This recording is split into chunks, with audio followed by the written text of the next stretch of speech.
Yo preparo, por eso la comida que preparo sabe tan rica. O sea, ese es el sazón verdadero. Thank God it's Las manos Wednesday cochinas now, de right, Link, Jay? que va al baño y no se limpia, mata monstruos y no se las lava, y trepa a paredes como esta, y no se lava las manos. O sea, todo eso, quieras o no, le da un rico sabor crujiente a todos los platillos que yo preparo. ¿Qué es lo que vamos a hacer el día de hoy? ¿Ven ese monte que está de aquel lado?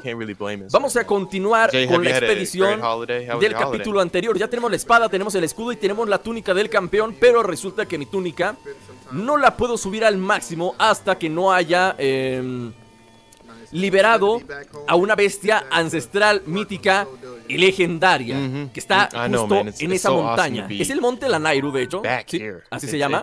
Es esta zona que está acá, se llama Monte Lanairu. Entonces, para poder ir allá sí nos va a costar un poquito de trabajo. Yo creo que me voy a teletransportar aquí al laboratorio de Atelia y de allí vamos a partir a lo mejor. Sí que me ahorré un buen tramo, vean, allá está el laboratorio de Atelia. Lo reconocen por la llamita esa que está ahí azulita. Simplemente me aventé planeando y llegué a la mitad del monte Lanairu sin mayor esfuerzo. O sea, estuvo fácil. Si hubiera dado la vuelta desde abajo, pues no, hubiera tardado mucho más tiempo en subir. Así que creo que tomé la decisión correcta. Este árbol está sospechosamente solitario en este lugar. ¿Qué hace este pino tan sospechosamente plantado en este sitio? No lo sé. Se ve interesante. Se ve interesante. ¿En dónde estoy? ¿Estoy acá? Acá hay un... Mira, también estaba esto, pero creo que esto está hasta abajo de la montaña, así que definitivamente no me convenía ir a por acá. Y allá se ve algo a lo lejos. ¿Se dan cuenta? Ahí se ve algo a lo lejos y paréceme como que ese es nuestro objetivo del día de hoy. Vamos a bajar. Uy, tengo que bajar, ni modo. Para subir, primero tengo que bajar. Y ese bloque de hielo también está sospechosamente solitario ahí. Siento que podría tener algo bueno. Escarchina, me la llevo. Puede que me sirva en algún momento. Vamos, dale. Hey, Jay, we have dale. No, pero atínale. Nada más atínale al bloque de hielo y todo va a estar bien. Ahí vas. Eso. Y que teníamos un Kolog. Es un Kolog. Alright, we should be good on that. So for the game list, you said number 10 was Near Automata, correct? Near Automata, yes. Number 8, Hellblade: Senua's Sacrifice. Okay. Number 6, Horizon Zero Dawn. Okay, Horizon 6-0. Okay. Number 3, Super Mario Odyssey. Number 3, Mario Super. Okay. And is that all of the games? I guess you can say from because we skipped around a little bit. Yeah, we skipped around a little bit. Yeah. I guess just like the main notable games that. Yes. Were in the game of the year. Yeah. What? Yeah. Yeah. Do you want to take a guess at what number 2 was? I'm gonna say. I'm gonna say number 2 because we had Super Mario Odyssey number 3, correct? Yes, which is crazy. Yeah, I'm gonna. I don't know. Thinking of the list here, honestly, I couldn't tell you because I mean, there's a lot of great games this year. Yeah, but just looking at the Game of the Awards list that was even up there, Horizon Zero Dawn went 6th. We know Mario Odyssey is number 3, and we definitely know Breath of the Wild isn't number 2. I don't know, man. You're gonna have to tell me. Persona 5. Wow, really? Yeah, that is crazy. That came. You know what? It's a surprise, but it isn't. You know what I'm saying? Yeah, exactly. It's I've put about 30, I want to say 35 hours in this game, which is a basic amount of like of a story in games.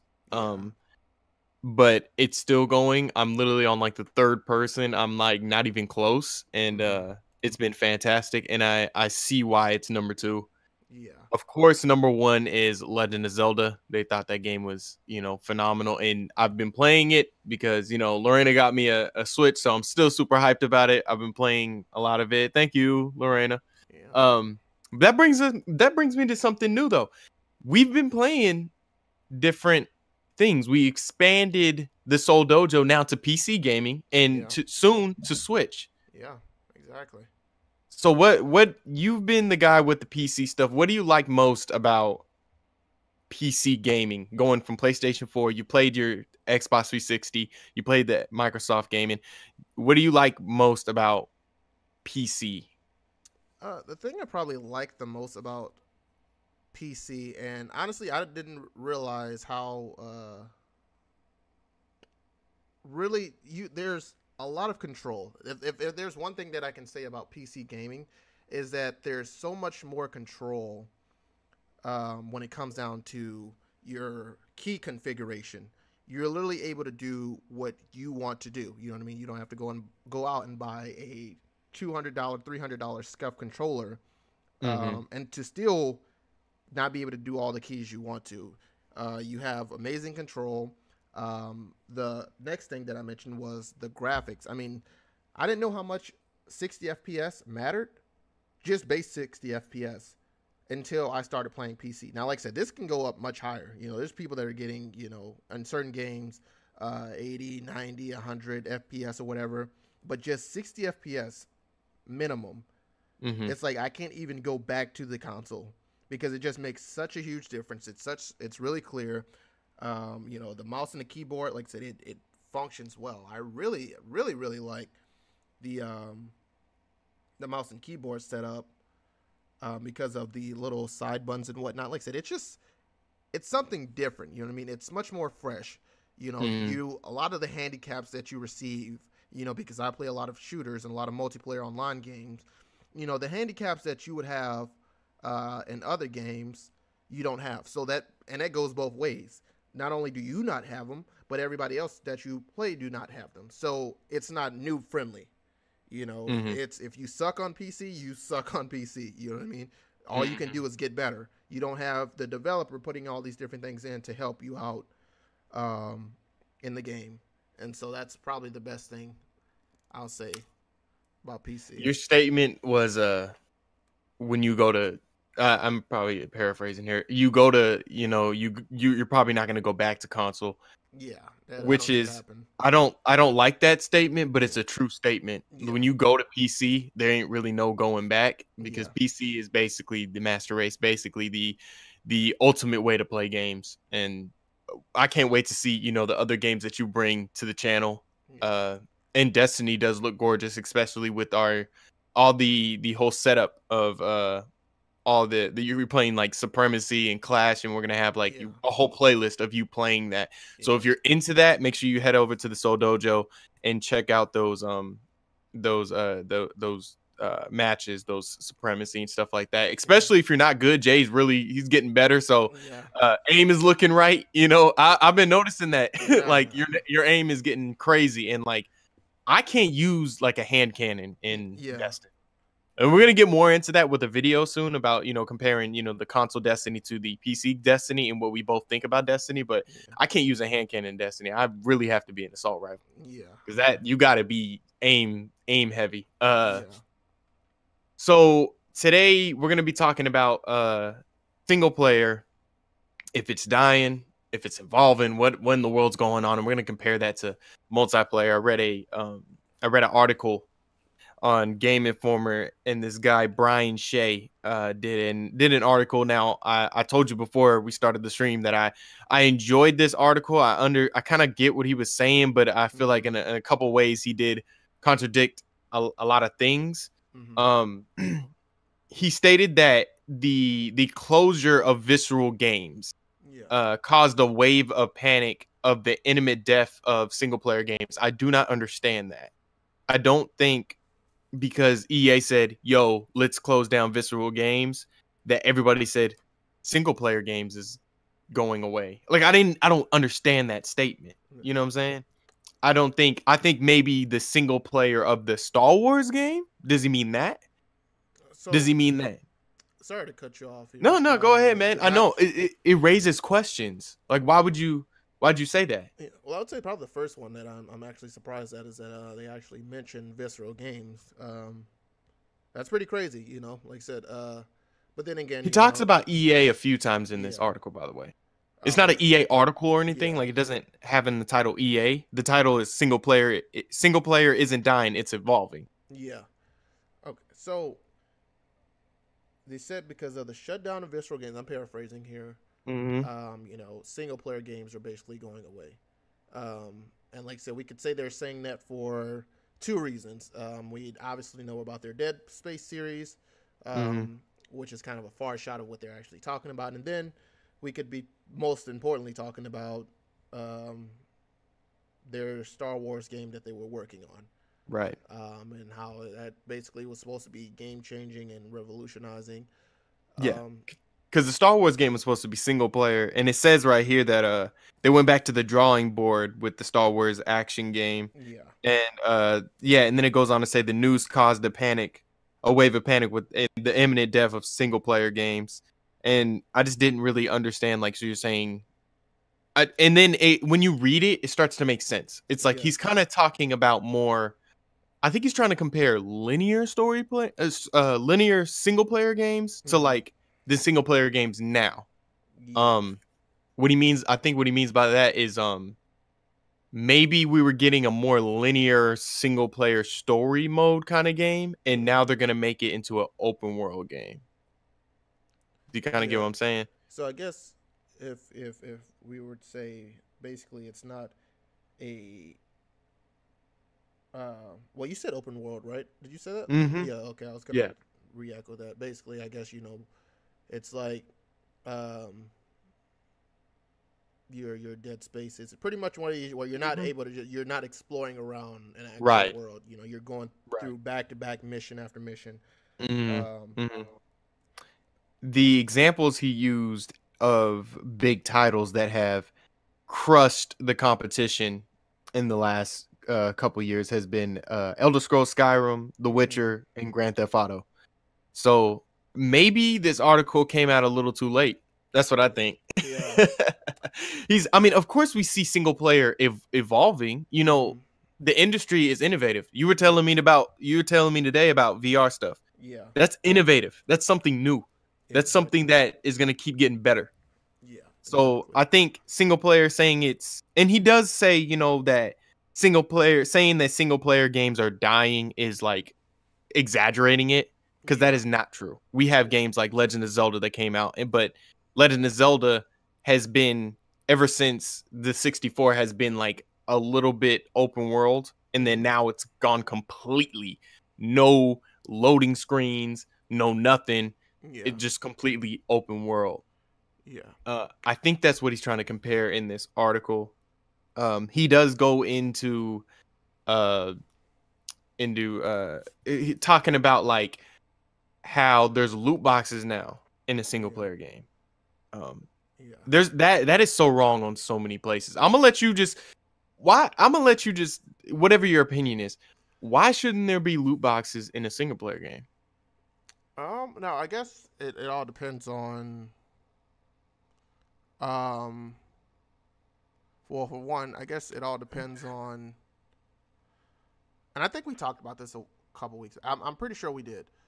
So we talked about the loot boxes with the Star Wars Battlefront 2, and basically what we talked about was, or not that, but necessarily the microtransactions, where versus you have cosmetics, like Fortnite has a bunch of wonderful cosmetics, that you're able to buy, versus actual end game help. Pay to win. Yeah, pay to win, basically. So now we move that over to loot boxes. I wouldn't see there to be really any reason not to. And I guess I could say this for both spectrums. Now, like I said, would I really want this? No, but I would not see there being a big issue in terms of if it was in order to give an advantage in the game, or just purely cosmetics. For the simple fact that it's a single player game. You know what I mean? Like that. There's either way you go, you look at it. Me personally, I wouldn't want anything helping me beat this single player game faster, quicker, or making it easier on me. Like say, you have your Dark Souls and your Bloodborns, where those games could get really difficult. And maybe people are wanting something in there because it's just a difficult game. But at the same time, me personally, I enjoy the experience of actually trying to actually beat these games, Yeah. But I don't see nothing wrong with having something that may help aid someone, or just it being purely cosmetics. It's not a multiplayer, so it's not going to affect anything. Yeah. My opinion, I completely do not understand why there should be any pay to win kind of scheme in a game that has an isolated experience. Yeah. If you're going to play Shadow of Mordor, I think you should be able to go in there, infiltrate a castle, whatever, and just boost up your experience. But see, this is where they're going to try to get you. They're going to try to slow your progression down to get your hunger going to buy a loot box. Yeah. The public has made it known with games like that, Assassin's Creed, that they hate it. They absolutely hate it. They do not like it because it's like, you're not playing against anybody. You're playing with yourself. You're playing against the computer. Why the heck do I have microtransactions in it? And it's because the games are getting more expensive to make. Yeah. GTA has expressed gazillion times how much it costs to make that game. But then again, they want to talk about how much it costs to make it, but I mean, this game's still being sold at full price. Yet alone, we already talked about the millions of dollars they're made in microtransactions. Oh yeah, absolutely. They got maybe GTA wasn't the greatest example, but they want to flaunt that money. Yeah, 72 million, 77 million, man. Yeah, it was costly. Oh man, it was so much. So the guy, he ends it off saying, trends come and go, but single player games are here to stay. Absolutely. Yeah. Absolutely. He talks about games like Persona and Hellblade that have single player experiences that are not necessarily open world, but just tell a great story. And I think those there's always going to be, like, a lot of times gamers say, I want the story. You don't. Like, I want a story game. A lot of times people are saying that, but they don't really want that. They want the multiplayer experience. Yeah. And those are different type of gamers and stuff like that. But multiplayer, I do understand that it makes the life of a lot of games that have certain concepts go further. Yeah. But to be honest with you, there's a lot of games I feel like it should just be single player, period. Yeah, I would agree. Yeah, and I mean, for Legend of Zelda's sake, I mean, I've just started playing it, really getting deep into it, but I mean, there's a lot of content in that game, and then you have your DLCs and stuff like that. Yeah. I don't really see. I would be like, if it had a multiplayer, I'd be like, what in the world? Yeah. What in the world would you do in a multiplayer sense of this game? What would you do with Persona 5 as a multiplayer? That makes no sense. Exactly. What is your opinion on, like, I want you to just do an opening statement. What multiplayer versus single player? What is, like, the big differences? Of course, one's multiplayer and single player, but on the market and in the industry, which one does more? Do you think people lean more towards? I'm going to say my heart wants to tell me one thing, or I want to say I know one thing, but then something else is just kind of telling me that maybe this is just the exact opposite. So I'm going to actually say, in hindsight, you would say multiplayer. You really would, because of everybody trying to play with their friends, or they're just trying to play online. But then when you go and look at all the games that are winning Game of the Year, and you're seeing all these games that are, winning all these different awards, it's the single player games. Like, you don't just get purely off it being good. Multiple people have to be playing this game. Like, you can't have 10 people play Legend of Zelda and say, oh, you know what, this is a 10 out of 10 game, and 100 people play Fortnite or PUBG, and those 10 people overrule the 100 people for Fortnite and PUBG. You know what I mean? Right. Yeah. So I'm going to say people lean more towards single player games more than what it's actually shown. I would say it's kind of one of those things that you don't really think about it, because, like I said, most of the games you see promoted, most of the games you see played on Twitch and on YouTube are multiplayer games. But the games that aren't being really streamed or, broadcasted on YouTube as much, I won't say as much. As much as the multiplayer games are the single player games. But like I said, they're the ones winning the awards. So it's like it's hard to argue against that when we look at every year, besides the exception of Overwatch, the single player games are winning it by amount. And these are not just single player games that single player with a slight hint of, you know, multiplayer. But, you know, like Last of Us was, we could go ahead and say that was mostly a single player game. You know what I mean? I mean, it had a multiplayer in it, and the multiplayer was amazing. But everybody known Last of Us for its great story, its great characters and character development and story development and whatnot. So I'm gonna say that people lean towards single player a little bit more, just based off of what we're seeing in terms of awards. But I know me personally, I lean towards multiplayers. There's hands down, I lean more towards multiplayers before I ever do single players.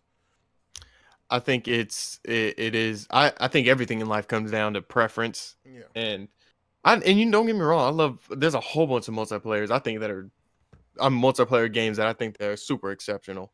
I know I love Battlefield 1. I know I love that game to death. Yeah. Now, and when games like that don't get stories, and like multiplayer heavy games, when they don't get stories, people get in uproar. Yeah. Like with Titanfall 1, it's like if it doesn't have a story, people just got so mad at that. But it's like all you do is play the multiplayer. Yeah. Same thing with Star Wars Battlefront. Oh yeah. People Same were thing going with crazy. Star I Wars. read about a couple of people, or a good bit of people, were actually complaining that, man, you know, I beat this storyline in like 6 hours. Or, you know, Destiny 2. It's like, people are like, man, I literally beat this storyline, you know, within no time. Or, you know, the expansion, you know, I literally beat the expansion in 55 minutes. You know what I mean? But literally they play multiplayer. Nothing but multiplayer. You know what I mean? And what I think it's a double-edged sword when it comes to it, because Battlefront, Star Wars Battlefront, the first one, didn't have a storyline. People bashed it. Yeah, I was gonna say that also. People bashed it and they were mad about it. But it's like, let's be honest, you're gonna play like 2-3 missions and then you're gonna get in multiplayer. Yeah. Like, is forever. You're gonna keep playing that. So I think it's hard on the developers. It's like, well, we're gonna have to put money into a single player, and it's gonna have to be only 6 hours because we can only put so much in this game. And then we got to make an awesome, heavy going multiplayer aspect of it. Yeah. And it's sometimes the developers get snubbed on stuff like that. I feel like it. And I think I'm not even going to say Star Wars Battlefront. I'm not even going to say their name. That game has its own problems for a whole bunch of reasons. But Titanfall is mostly heavy on multiplayer. And when it didn't have a story, people bashed it. Now that it has one, I've never played it, because literally when it came out or the demo came out, I literally just played nothing, but I wasn't even interested in the storyline. Yeah. Wasn't even interested in it. Next I want to kind of talk about the new genre that is arising. I said I wasn't going to talk about it, but I think moving forward I want to kind of talk about it is the looter shooter genre that is Destiny, The Division, Ghost Recon, and soon to be Anthem. Now, I know Destiny gets the praise of kind of starting that. Yeah. I think maybe Borderlands too. Yeah, I would say definitely Borderlands. Yeah, I think Borderlands is different between all those because Borderlands has a different, like it's more story driven. Yeah, I was gonna say Borderlands is one of those single player games. That is, it does it so well. Yeah. But I think I want to talk more about the shared world where you have multiplayer and you have more people playing with you. Yeah. And I know in Borderlands you have different characters that you can play with, but that's the thing about it. In these games, you create a character and sometimes people are looking just alike, and you know, it's more of an MMO. Yeah. But Borderlands, they have diverse characters and character development. Yeah. But in Destiny and stuff, it's like we get these games and it's like they're so repetitive. We get tired of them. We just want more and more and more content, and we rush through the content. Yeah. And it's like, I'm worried for Anthem that it's going to be that way. And people are so hyped for Anthem. You know what I'm saying? Exactly. What do you have to say about like the hype that goes into games like that? Not just games in general, because we've seen games get hyped up and then we see them deliver. Mm-hmm. Sometimes I think the hype gets so real that like it'll never get to that point. Yeah, that's but like the Destiny 2 or Destiny hype, does it need to scale back? Because we know. So I guess I'll say to answer, make sure I get your first question here, which I forgot. You know what, we'll go to the second question. But does the hype need to scale back a little bit? I believe so. I think, you know, for one, Destiny was something, especially Destiny 1. I love Destiny 1 a little bit. For the first, let's say, maybe year. I think it was probably year, depending on whenever you had the Dark Below. Yeah, the Dark Below, like kind of through the Dark Below DLC, and a little bit of the House of Wolves DLC, because you got to reforce the weapons and whatnot. So it was very warranted, and I will say it lived up to the hype the first time around. Now this second time around, I want to say that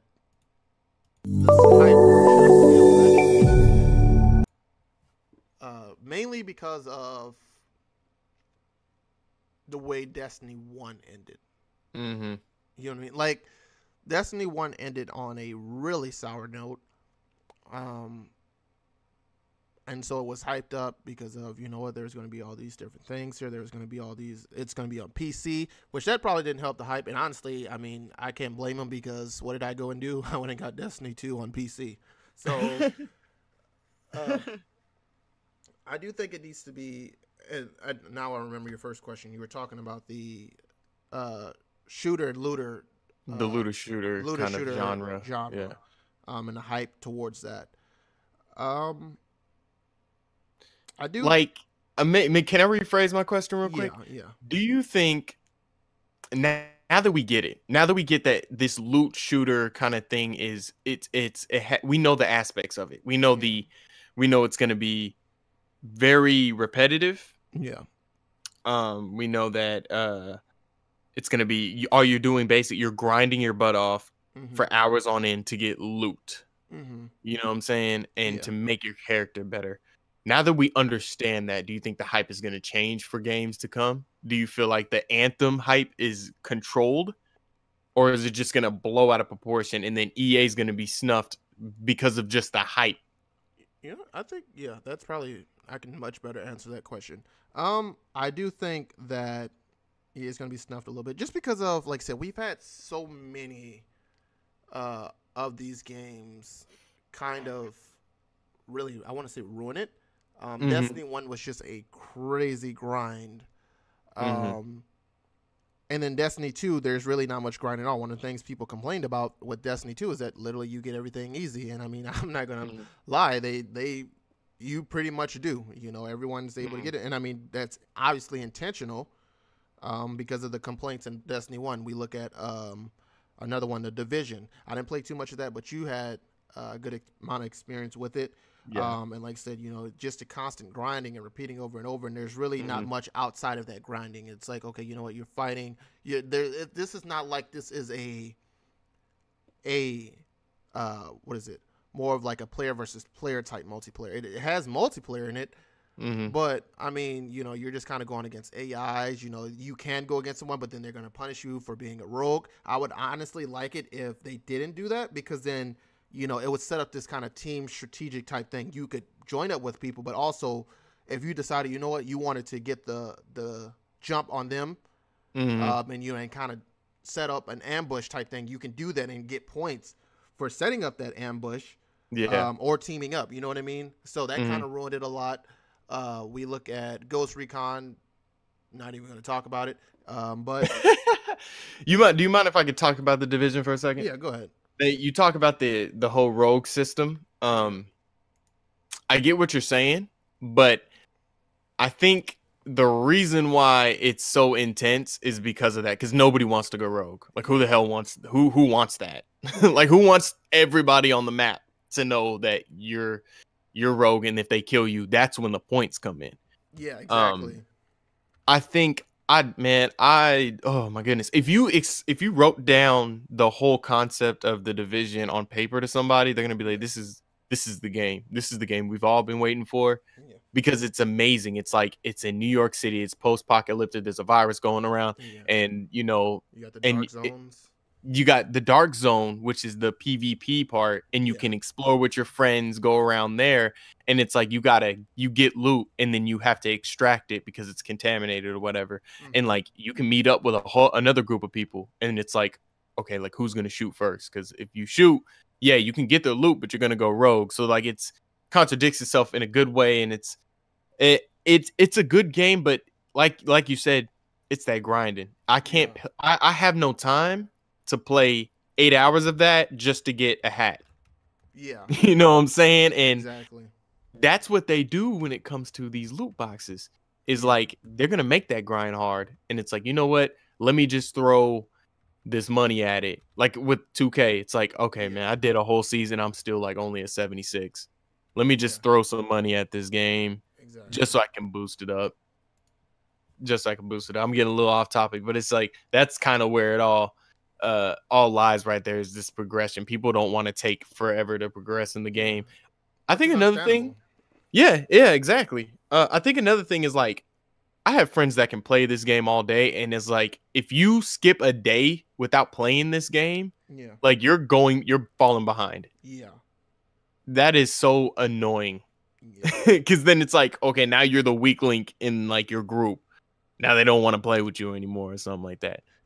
And I'm gonna let you get to this because I thought of this as you were talking about the Division. Actually, two things. The first thing was just talking about the Division and kind of how that hype towards it. You got this looter shooter, which, like I said, it's definitely an amazing concept. The point where it fails for me is that, like I said, I would love a little bit more to be an actual PvP multiplayer stuff. Like, you got this open world concept, that's perfect. Like, you got all these things like that. But like I said, now, say for instance, you do this 3 times, then they put you up as a rogue.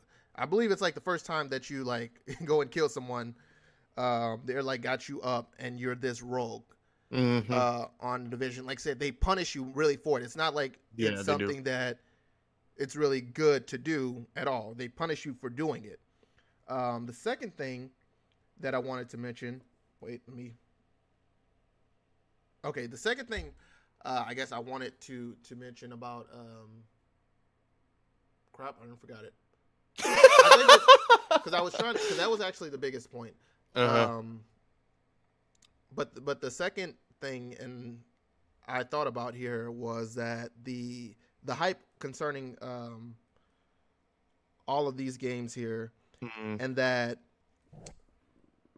you have, I want to say that it took, the hype is going to drop for one, but I want to also say that these shooters and looters have dropped drastically in terms of quality. If you notice, like, you look at it and say, okay, you know what, dude, we got Destiny. Now, Destiny was great because, like I said, it captured this open world, this grinder, but like I said, it still lasted out, it played out. But then we jumped to Division. Okay, then Division, they started to punish you for, being rogue. It limited it. There was no really multiplayer aspect to it. You couldn't really use the things that you got against anyone else besides an AI. And then you jump to Ghost Recon, and now it's just strictly PvE. Against other people. There's no online except for playing with, you're teaming up with your buddies.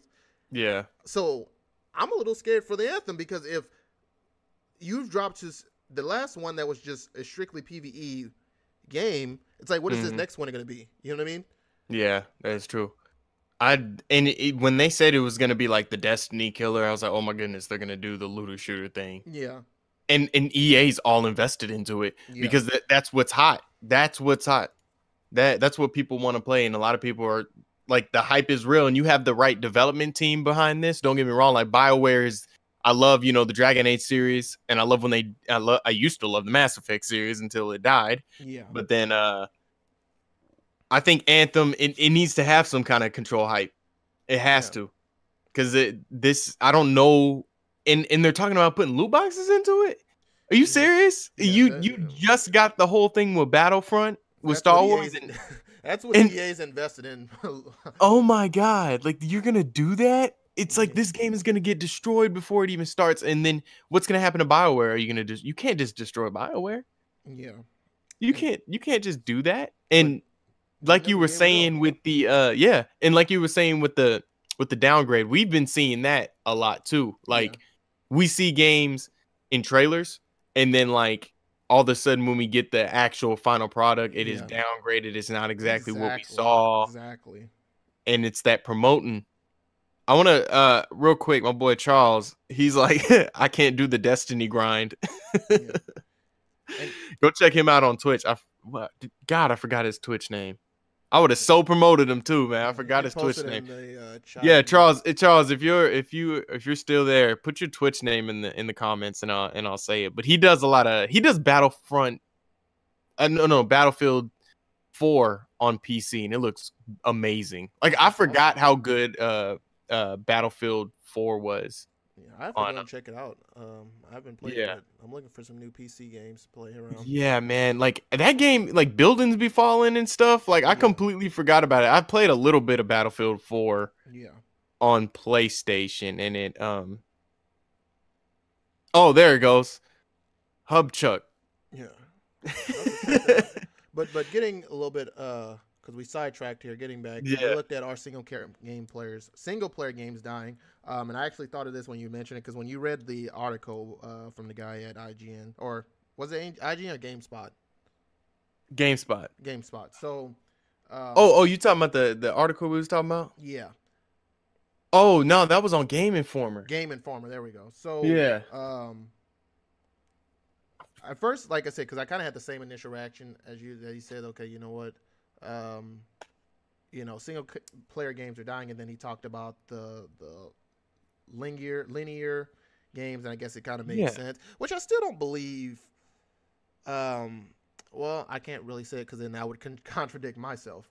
Because I want to say that, you know what, pretty much most of the games are, in a sense, single player games, and really a lot of these games are turning into this kind of open world concept. This Explorer type. I mean, COD is looking like it may head that route a little bit, with this new interface that they have for COD World War II. Like, when I saw that, I was like, what in the world? Like, this looks like they're trying to turn this into Destiny. You know what I mean? So, with the hub world? Yeah, the hub world. You know what I mean? That is crazy. And this is just the start. So it's like, in a way, single player games aren't really dying. If anything, they're expanding. I think the single players that we know of, like what is a good one? Can't really say The Last of Us, because that's literally what you do. You go around the world, and I mean, you talking about a game that's more linear? Yeah, more linear. I want to say one that I've played, a couple of years ago, is probably like Splinter Cell. It's kind of like you get missions, you infiltrate. Yeah, that's just it. Like, I mean, you look at a lot of these games, is that it's got somewhat of this, open world concept. So it's like, in a way, those games are kind of dying out.